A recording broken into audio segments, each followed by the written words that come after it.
Welcome to Podfic Galore. I'm your horrible online reader, Goldscythe. I read out loud fanfictions for you busy bees, free of charge and no strings attached. Today I will continue reading the Silmarillion fic by Aeolian Sands from Archive of Our Own called The Rescue Party. I hope you can at least try to enjoy my voice, and I will try my best for you with the equipment available to me. On with the show. The Rescue Party by Aeolian Sands. Chapter 21. Tinwe's Fever Dream. Melian was a rush of silks as she ran for the second son of Fëanor, Maghradze already kneeling at his side. She knew before he reached him that this was no natural sickness or deadly poison. Reaching for the dark-haired Noldor's forehead, she closed her eyes and focused on his fare. The great hall with its carved pillars and gentle lanterns faded as she immersed herself in the realm of the spirit. Gradually, she saw before her Maghradze sphere, roiling like the waves of an angry sea. Strands of foreign power were streaking through him and tearing him apart. Melian's violet eyes narrowed as her mind galloped through the possibilities. Or she could attempt to rip the alien power from his spirit, or to lock it deep within him. Melian feared that the elf may not survive the violence of the first, yet she did not want to leave it festering. Her pale face softened, a ghost of a smile gracing her features. "It appears as I have gained another student." Gingerly, she pulled Maghradze into her lap, ignoring the hawkish gaze of his older brother, and Melian began to sing. Her words worked their way through the tumult of his soul, calming the furious churning. She reached out and soothed him with gentle lyrics, softly brushing his sweat-soaked hair back with one hand as her song worked its healing power. Deftly, she placed the elf in a light sedation so that he would feel no pain, but not before she sought the foreign strands of might twisting around his heart. They are not dark and malicious like Morgoth's shadow. Rather, it is a restless energy, something that has been long enduring and now desires release. And Melian knew. Perhaps others in her position would have guessed Nessa for her swiftness, or Tulkas for his love of the fight, but she knew better. She, who alone of the Aino had raised a child, and who alone had married one of the Eldar, understood exactly the source of such agitation. She ventured a curious look behind her to see that her husband had drawn his sword and was pointing it at Maghradze's back. As if in a dream, she saw Luthien shouting something inaudible, Celeborn holding Galadriel's wrist as she bodily dragged him forward towards the Fëanorians. Yes, this restless, coiling power within Maghradze could have only come from someone who had dealt with the Eldar extensively. Someone whose waking reality held the same infinite chaos as that which was unfolding behind her. Someone else who was in great need of not just one tea party, but a whole week of fine teas and cakes somewhere far, far away from squabbling elves. Namo. Namo had somehow infused Maghradze Fëanorion with some of his Valarin power, and Maghradze had no idea how to control it. Melian did not wish to see Fëanor's son perish in her realm, so she would teach him. It would be good for Galadriel anyway. She needed a peer to keep her from becoming too prideful in her studies. Gently, but effortlessly, Melian picked Maghradze off the ground by placing one arm under his knees and supporting his back with her other one. As she stood and turned around, she nearly lost her composure at the shocked look on her husband's face. For all of Thingol's dignity, he looked very much like a fish with his mouth open like that. "Melian!" he shouted, naked blade still held before him. "Put the Fëanorion down, so I might teach him a lesson about what happens to kinslayers who throw mercy back in my face, break my laws, and enter my kingdom." "No," Melian answered simply, walking towards the dais and past the shocked onlookers. When she reached it, she stepped up near the throne before turning to look her husband in the eye. "Let the matter of their punishment be up to me this time. I hereby decree the following. This one," she nodded down to indicate the unconscious elf in her arms, "belongs to me now. I will accept his life as payment for the sins of his family. As such, all debts are paid in full. The older one can go free." "What? No!" Maghradze shouted, and for the first time his hand reached for his own sword at his hip. Take me if you must, my lady, but let my brother go. Melian stared straight at him, reaching for his panicking mind. No, Nelia Finwe, she spoke to him. Your brother is ill, and this is how I help him. I shall play my role, and you shall play yours. We have been doing this for centuries, and tonight is no different. She watched as the scarred warlord's shoulders fell. Give me your word, she spoke mentally back to her, his internal voice tinged with emotion. Give me your word that you will not harm him. I give you my word that I intend to heal Maghradze and make him whole again. Yet you know better than most that even healers must sometimes cause pain to help their patients. Maghradze's eyes misted as he was caught in an internal battle. He looked for a long moment at his brother in her arms. Melian did not have to guess what gnawing fears and memories were playing through his mind. At last, he tore his eyes away and looked down as in defeat. All right, he whispered. All right, I accept. I will leave this land at once. Tinwe looked at his wife, where she stood on a daisy, with wonder. He then sheathed his sword. A hostage? That idea is surprising coming from you, but I will allow it. On the condition that if any Feanorion dares to threaten my people again, I will slay him in just retribution. The king of Doria then leveled his gaze on Maghradze. You understand that, Lord of Himring? You, or any of your brood, dare to try anything foolish and your brother's blood will run red in your hands. Melian pitied Maghradze then. For all his strength in battle and legendary wrath against the enemy, in that moment he was simply someone losing a little brother. He looked to be breaking, and his left hand clenched and unclenched at his side. Luthien's eyes went wide in alarm. No, father, you can't, she began, but Maghradze cut her off with a gesture of his arm.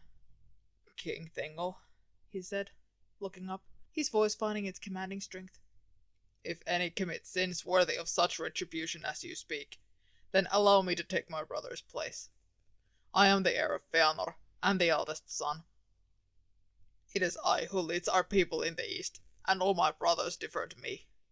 Thus, I should be the one to face the consequences. Tinwe laughed coldly. Very well. Although if you are slow in coming, your brother's life is forfeit. The king turned in a whirl of robes. Go ahead and stay the night. Lord Celeborn and Lady Galadriel will show you to the guest quarters, he said with a dismissive wave of his hand. Melian saw how Galadriel did not look keen on her task, but she made no complaint. The queen did not stay to see them leave, instead turning to walk out the door and towards her chambers. Agnar groaned. His insides felt like dough that had been kneaded and stretched and pulled and then hurled through space by a slingshot of tulkas to splatter on some unknown floor. Gingerly, he moved his fingers and toes. Praise Manwe, I can still feel them. While establishing that he still had appendages was one thing, standing was another, and one he was not ready to attempt. Instead, the son of Finarfin laid where he was, staring up at a beautiful domed ceiling. Or maybe it was the sky?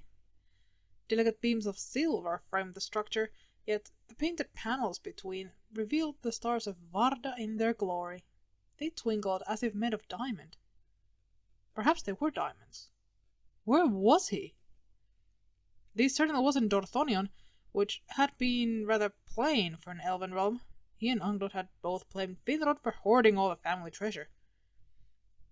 It wasn't the palace in Tirion, nor was it Nargothrond. He heard a moan beside him and turned his head to see Angrod laying on his stomach a few feet away. Maghradze, are you alright?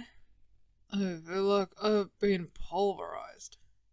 Manda seemed distracted, Agnar said. I wonder who was that at the door. Who was at what door? A deep and thundering voice asked. Agnar felt chills race through his body. He slowly sat up, despite protesting muscles, and looked at the 14 stone chairs surrounding him. No. Maghradze, can you make us invisible? He asked his brother as nonchalantly as if asking about the weather, despite the fact that his brand new heart was about to beat out of his chest. What? No. Do you think I'm a Vala? Angrod answered in confusion before looking up, and Agnor knew that he regretted it. Oh, Angrod muttered. Yes, oh would be correct. For around them were the 14 thrones of the Valar, and they were occupied, for the most part. The brothers had awoken in the center of the Ring of Doom. Agnor considered making a run for it, but Tulkas was seated right by the door, and while Agnor was proficient at wrestling, he recognized a fight he could not win. Ole asked again from his throne. What door? Where did you come from? Why are you not resting in Mandos? Angrod opened his mouth to speak, but Agnor slapped him on the stomach. The last thing he needed was Angrod's negotiating skills, or lack thereof, to make an appearance. Lords and ladies, Agnor began, standing, we have been sent here by Mandos. Then his mind went blank. Angrod stood next to him, determined to help despite the warning punch to the stomach. Indeed, we have been sent to relay his apologies. He cannot make the council today, his brother proclaimed as if he was an innocent messenger. He even finished his pronouncement with a bow. And why? Manwe said, his spirit radiating anger and white power through his towering fauna. Why is Este, who I previously sent to retrieve Lord Namo, not here to tell me? Where is Eonwe, who I sent after her? His question was punctuated with a crashing sound outside the door to the Mahanaksar. The doors opened to reveal the aforementioned herald, his face twisted in pain as he leaned on the golden doorknob, sweat glistening on pale skin. Manwe stood and stared at his servant's right wing, which was still stretched out in an awkward angle, the burned scabs from where Sauron had grabbed it torn off in places and bleeding in others. Eonwe, Manwe began, speaking so slowly that Agnor could hear his patience snapping thread by thread. When you told me that you had fought and captured the lieutenant of Angamando without my prior knowledge, what did I tell you?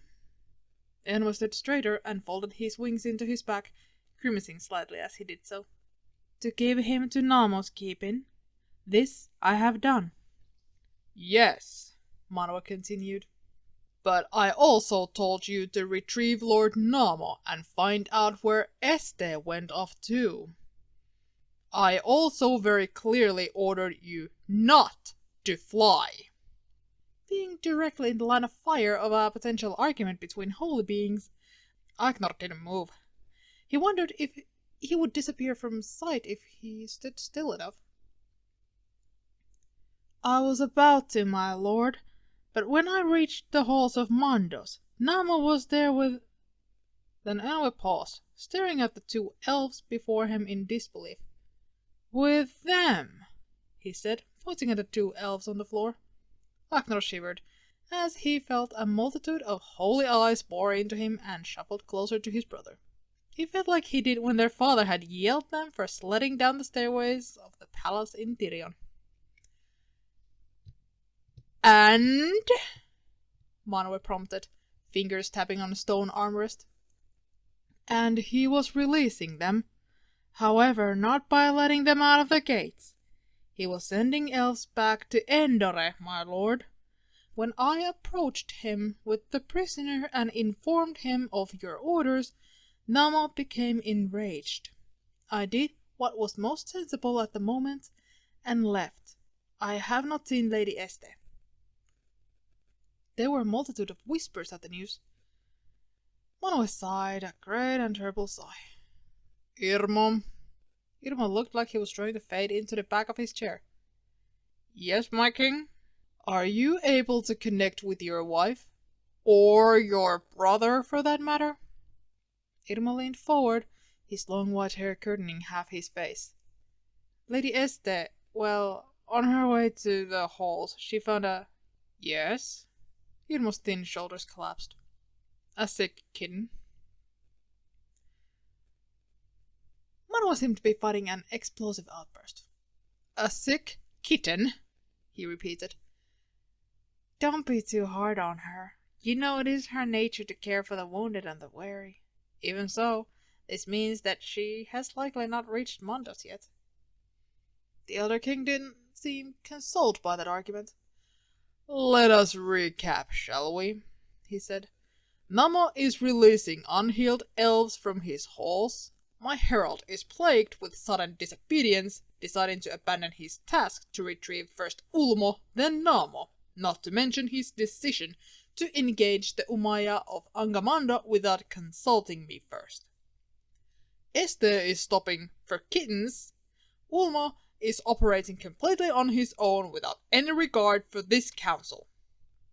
Does anyone else have any renegade desires they want to mention? I'd not have thought that perhaps this rebuke might be the best distraction he would get. He reached for his brother's hand and started dragging him towards the door. However, he was not as blessed as he imagined because the Elder King noticed immediately. Hold it! You two! Manuel slammed his staff on the marble floor. I haven't even started on the house of Tinwe. The sons of Finarfin flinched, stopping in their tracks. Let us not start of the house of Tinwe, Agnar heard his brother mumble. Varda stood then, placing a shimmering hand on her husband's shoulder. My dear, do not be so harsh with your words. Perhaps this is all going according to plan. To plan? What part about Feanora fighting Thorondor's eagles in the skies over Onderlinda is according to plan? Varda shrugged. Eanwa captured Myron, or Sauron as named by the elves. Not even in the War of Powers could Aula catch his corrupted servant. He escaped us and bred orcs for centuries. Now we have him in chains in Mandos. Only because Eanwe fought him against my commandment. We aren't supposed to interfere so directly. Of course, we could defeat Melkor if we all rode to Beleriand in force. Open the gates of Mandos and create armies of the dead. Take all your mire and march to Angamando. Then we would win. But I thought we agreed not to do this. I thought we agreed that due to their sins, the Noldo are alone in their plight. Yet what of the men and the Onodrim? Yavanna asked. And the dwarves, Aule muttered. Varda walked forward into the center of the circle then. All eyes rested on the Queen of Stars. My brothers and sisters, what is our mission? What is our mission? To answer prayers or to ignore them while we spit at each other? Eanwe, why did you forfeit your mission to find Ulmo? What prompted you to fight the Umaya they call Sauron? Eanwe shuffled on his feet. An eagle. He was calling for help. Varda ignored her husband's mutterings about eagles and kittens. She looked right at the two Noldo instead. Angarato, why did you not retreat sooner in battle? You had the time. On the plains of Dorthonion, you could have saved yourself from the horde of orcs that fell upon you. Angrod looked a little confused at first. Then a ghost of a smile crossed his lips. I was hoping I could buy some time for my son to escape. And you, Aganara, why did you turn your horse back?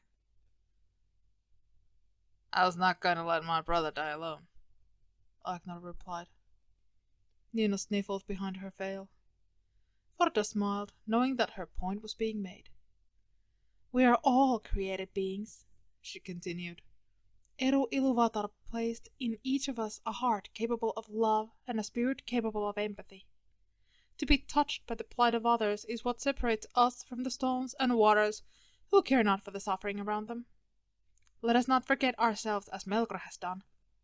Let us listen to the prayers of the mothers, fathers, sons, and daughters in the East. May we be moved this once to let Noldor have this chance to save their families. Manuel looked at her and shook his head. I am not my brother. I will not slay any children who have returned to life. Yet, do you believe that we should just allow Nama to continue to ignore his duties? No, but while Nama should care for the dead, we should care for the living. Then there was a hearty chuckle. Tulka stood and swung his great hammer. Hear they, beautiful Vorda. The Eldar shall have their fight against the darkness. I shall join them. No, no, no! Manuel immediately shot the idea down. If my queen believes it to be right, we shall let the Nolde continue their quest. However, we shall not walk in the east. Why not? Tulkas asked. This is not our fight. But Ulmo. Lord Ulmo has a history of operating with some discretion. You do not. Someone should see Nama and Vaire.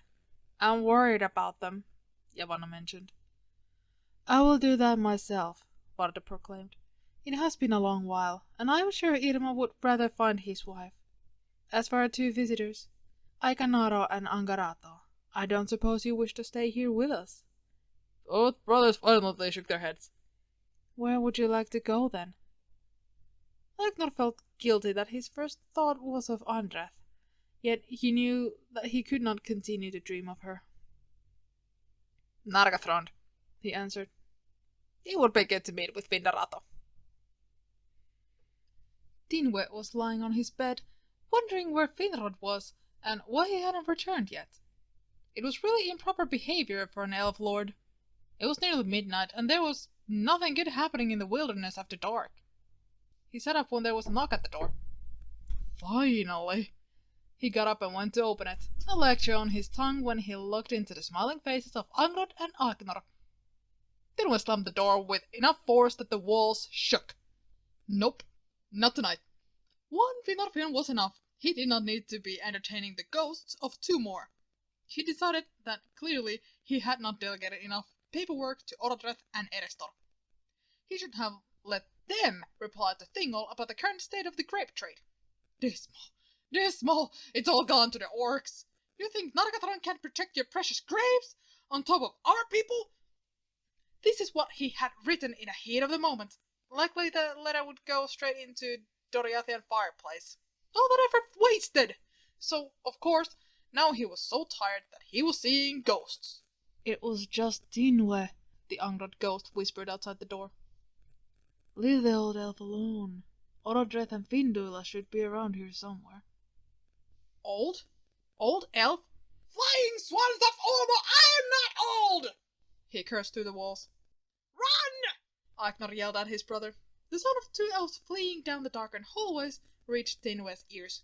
His only consultation was that neither ghost had likely any idea where he was going. Agnar and Angrod had been infamous for getting lost in a maze of tunnels. The advisor felt suddenly wrathful, reaching for his slippers and his sword. The disrespectful dead dared to insult me on the wrong night, he mumbled to himself, securing the slippers over his ankles and running out the door.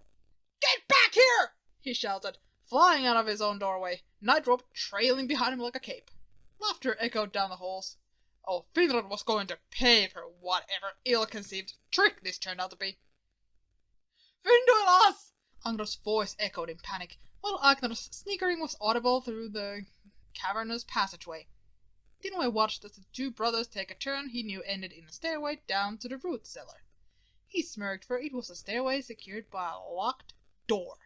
The sound of bodies slamming against wood and the doorknob being fiercely twisted greeted his ears. I have you now. Sprinting, the advisor rounded the corner and saw his prey backed up against the door. He stood blocking their escape route. What madness is this? Do you not know the hour? Who are you? Aganaro, he has a sword. The one who looked like Angrod nudged his companion with an elbow. We'll have to talk like civilized people, Agnar responded, clearing his throat. Advisor Tinwe, I like your slippers. Where did you find something like that? Don't tell me you traded with Morio. Tinwe did not know how to answer that question, because, yes, he had traded with Garantir, and yes, he liked the slippers too. Also, where did the spectre come from? What type of fever dream was this? He was saved by having to answer by a feminine voice. "Grandfather Angarato!" Findula shouted as she ran past Tinwe to embrace the ghost. "Findulas!" Angra shouted in delight, returning her hug. "I knew I would be seeing you! I don't know how, but I just did. I just had this feeling that it was not yet time for you to go to Mandos, and I could not. She hugged the other elf. "I miss you too! I'm so sorry about Dorthonion." Agnar gave her a soft smile. "Do not weep for what is lost until all is lost," he replied, kissing her on the brow. "Remember what I told you about continuing on?" "Of course! I just told Findarata about it." "Good. I'll make a wise elf out of you yet. Just don't listen to half what your grandfather says." He winked. "Hey!" Angrod shouted. "I have plenty of wisdom. You are the one interrogating Tinwe about his slippers when he has a sword pointed at your chest." Magnar shrugged.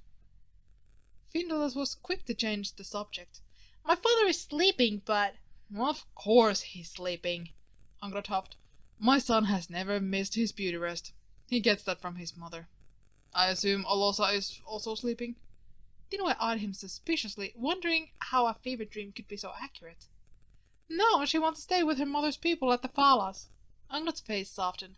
"It is just as well. I don't want her to get hurt.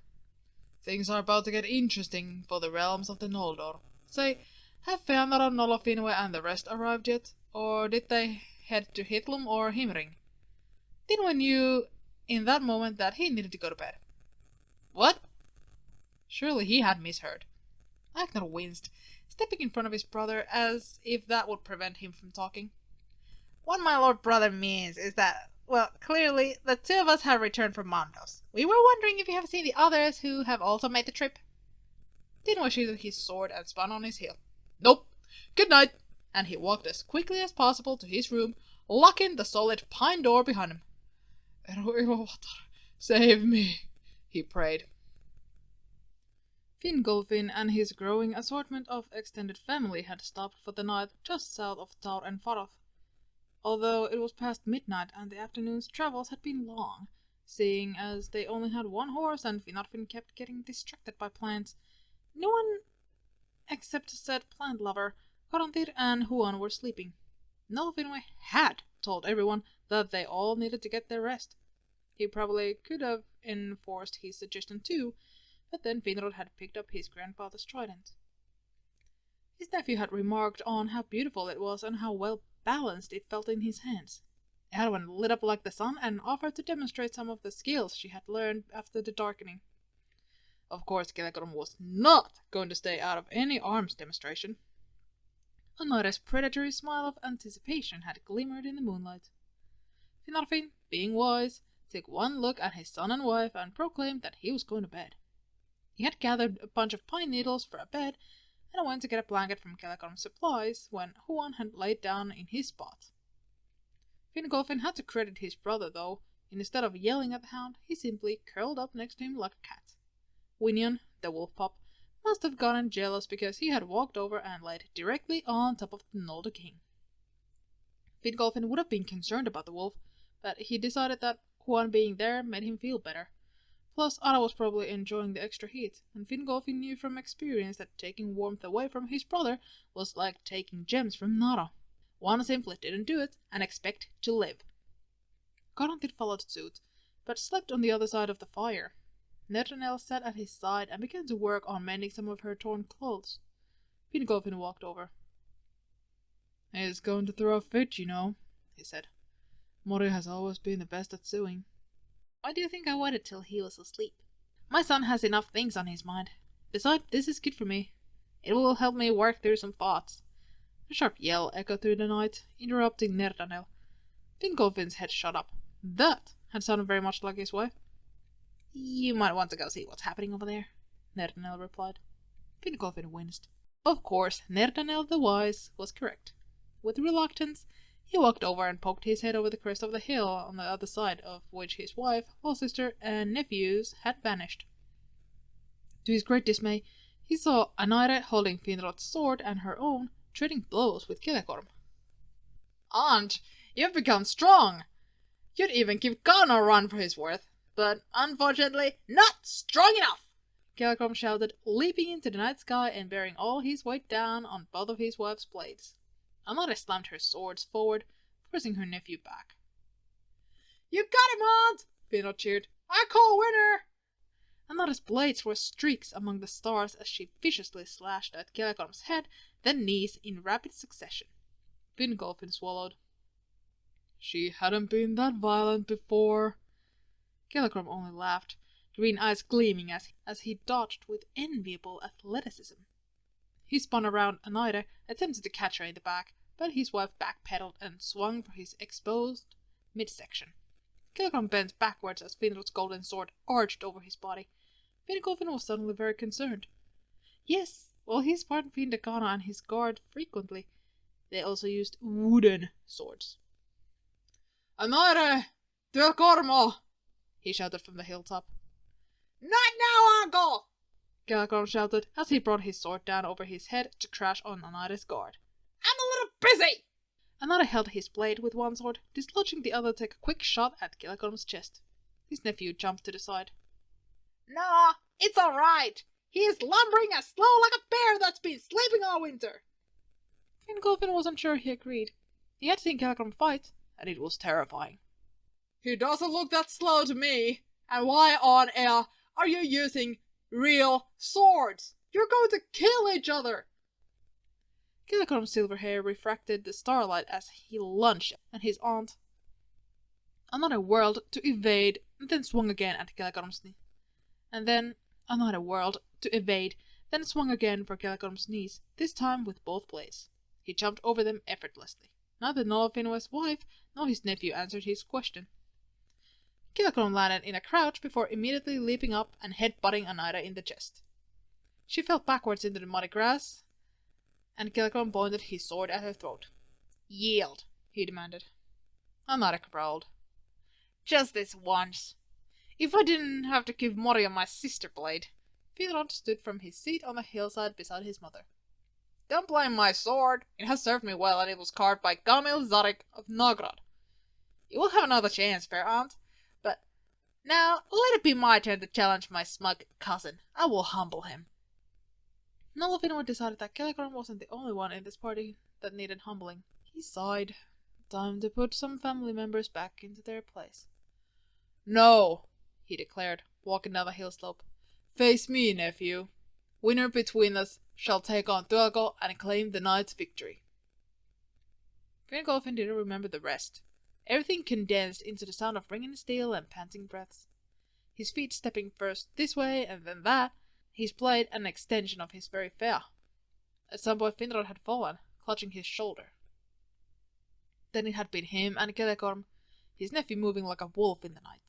The glittering of the moonlight on Tuago's skin and hair would have been terrifying to orcs. Yet the fell creatures would have held equal fear for the spark in Fingolfin's eye. The king who challenged Morgoth and the hunter who raised Orme struggled in their intricate dance to draw blood of the other.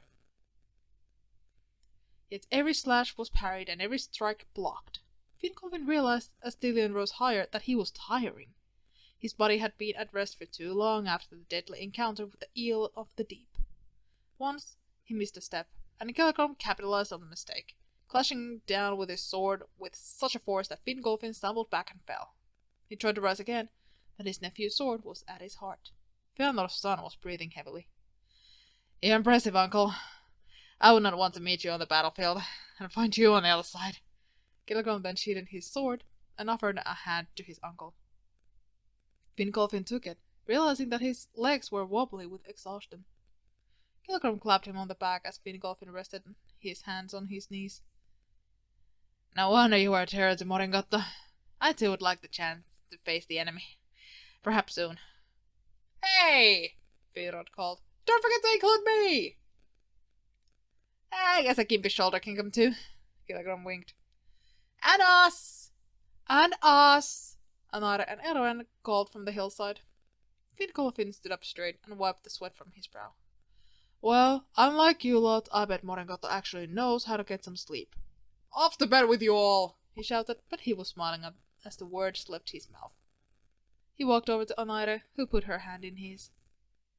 She stood on her tiptoes and kissed him. You fight like the Vala, my love, she whispered. And you like rage incarnate, he teased, brushing her hair behind her ear. Come on, let's get some rest. Nargothrond tomorrow is going to be exhausting.